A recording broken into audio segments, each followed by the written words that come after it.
இப்போ நம்மளுக்கு பொறுத்த வரைக்கும் பரிசுத்தம்னா பாவம் பண்ணாம இருக்கிறது. கரெக்டா?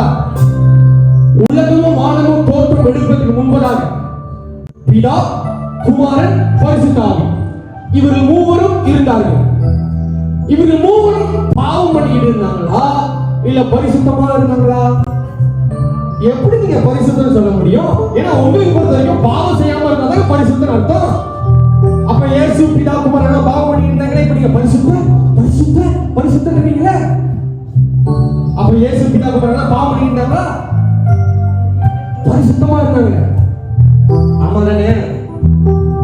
இப்போ பரலோகம் உண்டாயிடுச்சு, வானமும் உண்டாயிடுச்சு. இப்ப பரலோகத்துல எல்லாரும் இயேசுவை, பிதா, குமாரனை பார்த்து நீ பரிசுத்தர் வாழ்கன்றாங்கல்ல. இப்ப என் கேள்வி, பரலோகத்துல பாவம் இருக்கா?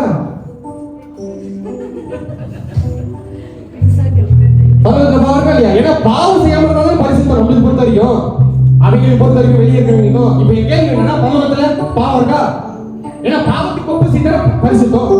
அப்ப பரிசுத்தம்னா பாவம் பண்ணாம இருக்கணும். இப்ப பரலோகம் ஜெயிச்சா பாவம் பண்ணிட்டு இருக்காங்களா? என்ன சார்